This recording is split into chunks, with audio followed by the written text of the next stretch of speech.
Hola, hola, hola. Good morning, good morning, good morning. What's happening, beloveds?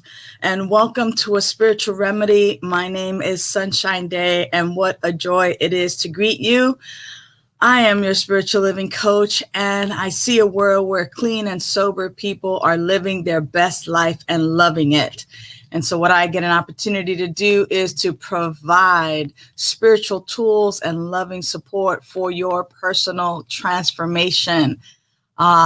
Because I want you to live your best life, and I want to live my best life. So I definitely want to share the things that have made my life so amazing and so great, so that you too might have the best life possible. Good morning, Bertha. You've been waiting, huh? Love Monday mornings with you. And I love that you are with me on Monday mornings. Happy May. Here we are already, May the 3rd, 2021. And we get this opportunity to kind of look and go back and see over the last, 4 months that have completed, is have we been on track? Have we been on track with ourselves? Have we actually put in the effort necessary to live our amazing life free from those things that mean us no good, right? And by that, I mean, when we're overeating or under eating, or when we're using pills or drugs or alcohol, or when we're using sex or stress or anxiety or drama to distract us from our living. Most recently, I have adopted a new way of looking at life, that life is ultimately playful. And that in the playing of life, that in the unfoldment of life, that we have these opportunities to actually focus not just on the quantity of our sobriety or our recovery, but actually on the quality of it. And this month, we're going to be looking at the word faith, and we're going to look at that word faith in this theme for the month of May of having faith and stepping out in faith, because faith has a lot to do with the quality of our recovery. The quality of our recovery is indeed super important, because, we can actually do something for a long time. Yeah, I haven't picked up a drink in X amount of years, or this or that, the other thing. But what is the quality of my recovery? And, or I've been abstinent from, A, B, C, D, or E for X amount of time. Yes, but what is the quality of that abstinence? And the quality as it relates to faith is this. So let's take a look at the definition of faith, right? So faith is complete trust or confidence in something or someone or something without proof. So it's complete trust. It is to believe so deeply that there's no other option. And for us as people in recovery, as people looking to actually be the captains of our ship and direct our life in the life that we want to crave, we actually use faith a lot It is a deep, deep belief, such a strong belief that no other option is necessary or possible. A strong belief in something or someone without even having the proof. Now, what's interesting is that we use faith every day. I talk about this often when I talk about the topic of faith, and that is, we have faith in the chair that we're currently sitting in. If you're sitting down, you came over and you plopped yourself down in that chair. You had complete faith that it was going to hold you up. Yes, chairs have held you up in the past, but today you had no proof that it was going to hold you up. You had no proof that today it was going to actually hold you up. And you just plopped down in your chair, just as I did. I plopped down in my chair, but overnight, something could have misfired on it or whatever. Same thing with the light switch, right? When the room is dark and you get up and you go and you turn on the light switch, you have complete and utter faith that as soon as you hit that button, as soon as you hit that switch, that the light's going to go on. You have no proof that it's going to do that this time, but you get up with such complete faith that it's going to happen. Somebody couldn't have paid the bill. The power could be out. There could be a short in the wires, and the light would not go on. But you have such faith in what you do on a day-to-day basis without the proof that it is indeed going to happen.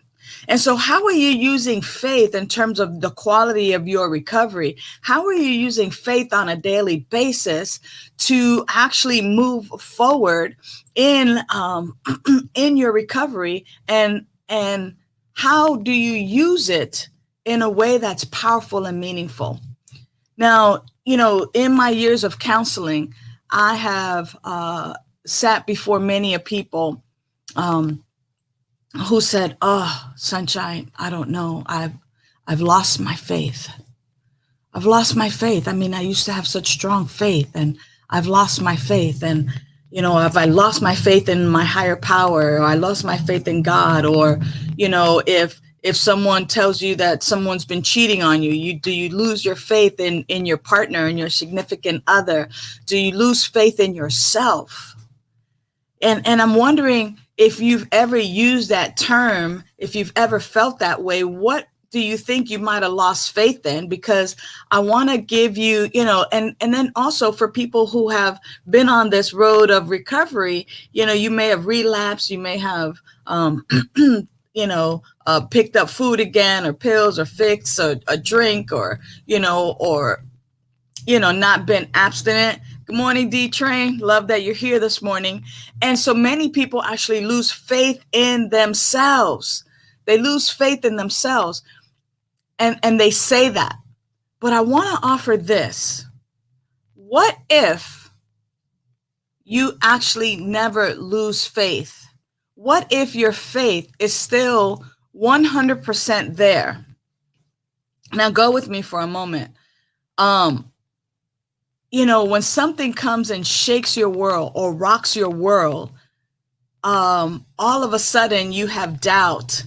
Yes, I was going to say that. Yeah, that's right, Nancy. When something shakes your world or rocks your world, do you actually lose faith, or is it that your faith is now portions of it, so not 100% of your faith is now misdirected?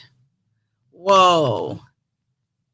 Is it possible that your faith is misdirected, and that now, instead of you having faith in you and yourself and your higher power in your recovery, that you now have faith in the dope man? You have faith at the liquor store. You have faith at the bottom of that Haagen-Dazs ice cream, that you have faith in something else, that instead your faith has been misdirected, but your faith is still always present. There's still always 100% faith within you.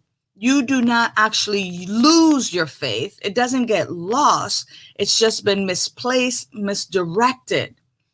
And so when it comes to placing our faith someplace and having that light bulb moment, huh? Yes. Thank you, Nancy. Light bulb moment. Yes. When it comes to that opportunity where we get to say, do I have complete trust or confidence in this? And it takes us being honest. You know, I'm reading a book on radical honesty lately, and it really brings to mind how often I lie to myself, how often we lie to each other, how often lies are just made up of our days are made up of lies. Can I be honest enough to say that, no, I don't have complete trust and confidence in this thing called recovery or my sobriety or myself or my higher power or infinite intelligence?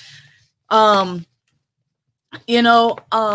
thing is this, is that when we have a faith is unshakable. Faith is complete trust. It's complete and utter belief.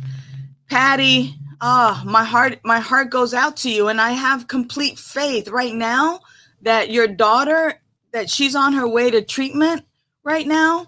And that it will be successful. I have complete faith that this is her path and her journey, Patty. And so, here's exactly how we use our faith. We have faith that, for the outcome, the desired outcome. Now, some people might say, what is the opposite of faith? The opposite of faith is kind of like, for me, is like worry and fear. When I'm worried about, oh my gosh, something bad is going to happen, that's almost like putting my faith in something bad happening, something that I don't want, an undesired outcome. But when I'm putting and placing my faith in the desired outcome, where I am in confidence and believing and trusting that something is going to work out for my highest good or something better, this is a good use of our faith. This is a productive use of our faith, but our faith is always there. It's just a matter of where I'm placing my faith. Am I placing my faith towards something that I want or something that I don't want? So here's a quote by Ernest Holmes, and it speaks to exactly what I said. Wow. Really, fear is nothing more than misplaced faith. Faith in a power opposed to good. So Ernest Holmes says, fear is nothing more than misplaced faith. So you never lose your faith, you just misplace it, and it becomes this fear because it opposes good. So when we think about recovery, when we're thinking about our sobriety, our clean time, our abstinence, when we're looking at our life, am I in fear over it, or am I in faith? Am I actually trusting and having this strong belief that I will, one day at a time, one heartbeat at a time, stay abstinent, be sober, actually live the quality of life that I desire? And it is there that that I begin. Right? Patty Justice says trust, exclamation point. It is indeed trust. We must trust, because here's the deal. In the beginning, as most major religions would talk about, and as most people believe, that in the beginning there was a higher power, some energy, some force of life, God. And there was only God itself. There was only this thing itself. And it created everything out of itself. We're made of the same stuff the stars and the planets are made out of. It is scientifically proven that we are energy. So with taking that right there, the only thing happening is God realizing itself, and recognizing itself, expressing itself fully. And because we are the same stuff, the same energetic, then that is exactly what is happening for us, that we're living in this playful universe. We don't have a destination, a final graduation that we're going to be like, oh yeah, what a great life, and have something on our tombstone. Come on. That's not the goal here. The goal is to live so fully, to live so freely, to live without the chemicals in our system, to live without the mindset that life is limited. Instead, as your spiritual living coach, what I'm here to share with you is that your faith, your trust in something without proof is actually your own creation, and that you create what you believe in, and that you get to be the captain of your ship, that you, beloved, get to be the navigator of your life. You create the life that you crave. Good morning, or shall I say good afternoon, Tony Perez in Florida. Thanks for being with me. Yes, we are star stuff. We are star stuff, right? We are that same energetic. That is who we are. That is who we are. And so to the degree in which we begin to recognize and begin to look at and examine what it is we believe, it's to that degree that we're living our life. Our life is that reality. Our life is that reality. Oh, look, Nancy says, yes, what we believe is our reality. We're on the same page here. Exactly. What we believe, we become, we experience. So when asking myself, what is it that I believe about my sobriety, about my recovery, about my abstinence, about my life, about the people that I love, what's important? You let me spend a week with you, and you do what you do in that week, and I can tell you what you believe in. I can tell you what you believe in, because what you believe in is what your actions show. And so if you want to really know what you believe, write down and check out where you put your attention for the entire week, or even for an entire day. And you'll be able to see and check out what you believe. If you're moving from fear, again, Ernest Holmes says, fear is nothing more than misplaced faith. Faith in a power opposed to good. So am I focusing on the good in my life? As your spiritual living coach, I am here to guide you to focus on the good of your life, because to the degree in which you focus on the good of your life, more and more good begins to come in. It's good and it's plenty. It's good and plenty. That's right. Good and plenty, good and plenty, good and plenty, good and plenty. I have good and I have plenty. And when I believe so strongly, and I trust, and I have ultimate confidence that good and plenty come my way, that they are who and what I am, then everything else that is unlike good and plenty, abundance and plenty, sobriety and plenty, love and plenty, abundance and plenty, peace and plenty of it, wisdom and plenty of it, life, health, wholeness and plenty of it, to the degree in where I place my attention there and see myself as healthy and whole and complete and nothing else, it is to that degree that I get to experience that. Where is your faith, beloved? Is your faith opposing your health and your wholeness? Is your faith opposing your good? Or are you actively using your faith to create the life that you crave? That's where we get to have that come to Jesus moment, if you will. And we get to be honest with ourselves and kind of go, yeah, what are these things that I need to let go of? Hi, Patty Powers. I love you. Love you, Rev. It is to that degree right now that we pause and we go, wow, I have 100% faith. My faith is never, ever lost. I don't lose my faith. The question is, where am I placing my faith? Am I placing it in what I don't want, or am I placing it in what I do want? So take a moment. Let's just examine that right now. I mean, we're here for 30 minutes. We're here for 30 minutes, right? We got a good another 10 minutes. And if you just do a quick search, and we're just being honest with ourselves.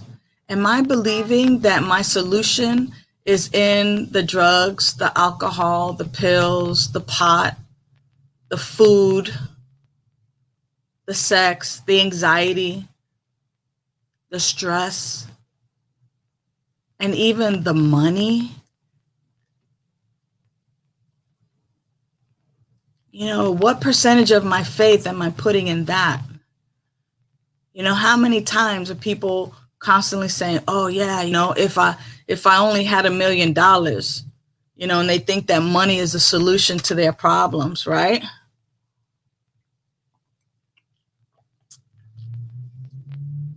You're the solution to your problems. There's within you this indwelling power and presence that is life itself, and it is seeking to express itself fully in, through, and as you. Free from all the weapons of mass distraction, those things, the booze, the pills, the fix, the pot, all of that, the stress. Those weapons of mass distraction mean you no good. And yet when we place our faith there, some of us do that with addictions, right? Oh, this next class is going to fix me. Oh, this next, surgery, this next, medication, this next, whatever is going to fix me. Nancy says 30 minutes of change in my thinking. That's all it takes. It takes just like that. Just, be here with me Mondays at the same time for 30 minutes, and we begin to change. And then if you like that and you want more, I'm available to you. I'm your spiritual living coach. That's what I get to do. I get to provide the spiritual tools and the loving support for your personal transformation. And I get to work one-on-one with you or in small groups. You put a group of people together, and I will show up and via Zoom or in person, and we'll work it. We'll work it on a regular basis. But if we're honest with ourselves, in this moment, where is my faith placed? Not why have I lost my faith? It's an impossibility, not anything along those lines, but where am I placing my faith? Am I placing my faith in what I want, or placing my faith in what I don't want? Thank you, Patty. I feel so blessed to have this audience and to have this platform in which to share recovery, and which to share life, and which to share that right where we are, there's an indwelling power and presence that we can use for our good, that we can use for the good of the world.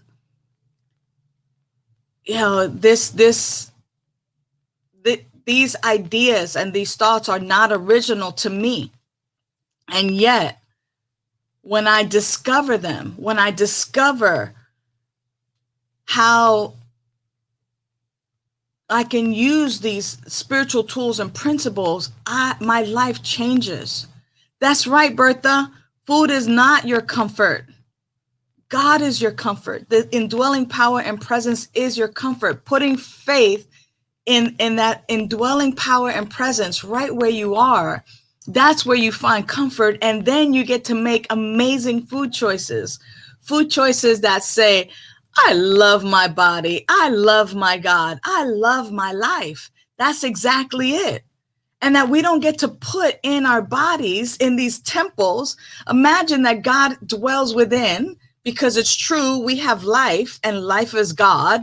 That's what I call life. I call life God. I call God life, right? Because that's what separates us from a corpse. We have life, this godness in this physical being. And then that godness leaves and does other things and incarnates in other things. But we are life itself. This Godness is right where we are. And when I have faith in the Godness within me, I make better choices about what I put in the temple where the Most High dwells. This is the body temple of the Most High. What am I doing with this body temple? How am I preserving this body temple, caring for this body temple, bringing pleasure to this body temple, pleasure that it actually is uplifting pleasure? Exactly. Food is not your comfort. Drugs are not your comfort. Pills are not your comfort. God is our comfort. And placing our faith there is what's important. And so with the last few minutes, let's go ahead and just take a pause. And I'm going to invite you that if you're in a place where you can close your eyes, especially not driving, that you go ahead and close your eyes, or that you cast a soft gaze upon something that you find inspiring, or maybe just a focal point in your lap, in your hand, on the ground. And notice the quality of your life when you just take that pause.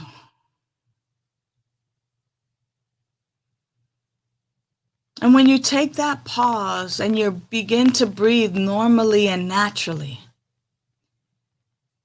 you bring your attention to that indwelling power and presence that is right where you are. It is that infinite intelligence that is breathing you right now. It is that infinite intelligence that is living you right now. It is that infinite intelligence that is beating your heart, circulating your blood. It is that infinite intelligence that is digesting your food and water and beverage. It is that infinite intelligence that has every organ, every action, every function of your body temple, including your brain, functioning in its perfection. That indwelling power and presence is your internal GPS. To the degree in which you build an intimate relationship and you actually get to know this power and presence, get to know it as your life. This is your true ID. This is your real ID, by the way, not the one the government wants you to get. This is your real ID. Your real ID is not your demographics. It's not your height, your weight, your race, the color of your eyes. That's not the real you. The real you is the power that is animating your body, that animates your demographics. That is the real you. That's your real ID. And to the degree in which you just simply speak and like, my real ID, my real self, reveal yourself to me in a way and in a language that I understand. I have the utmost trust and confidence that you, this indwelling presence, that this I am presence, this isness, this prana, this life force, that the life force within me is my guidance. And I allow myself to listen, to be so silent, to be so still, to slow down so much that I can listen to this guidance, this indwelling guidance. I say yes, and little by slowly, and little by little, I place my faith, my trust, and my confidence in this indwelling presence and power that is my very life. And as you develop this relationship, beloveds, and as you recognize that it is you, it is right where you are, that you are it and it is you, I invite you now to just open your eyes and to begin to see life with this perspective, from this purview, that this indwelling navigational system this power and this presence that is my life is guiding me to make the most great, affirming, perfect decisions for me, for my recovery, for my life. Now, our time is up today. But if you want more, head over to aspiritualremedy.com. You can send me a private message. Let me know what you need. Let me know how I can continue to be your spiritual living guide, how I might be your spiritual living coach and really hands-on begin to help you develop the life that you want to live. I'm so happy to be able to do that, and so happy to all of you for joining me today. I look forward to seeing you again next month as we continue to unwrap the gift that is faith. Until then, be well. Bye for now. Celebrate life. You celebrate your life. Celebrate the memories, the birds and the trees, the hugs and the kisses, the hits and the misses.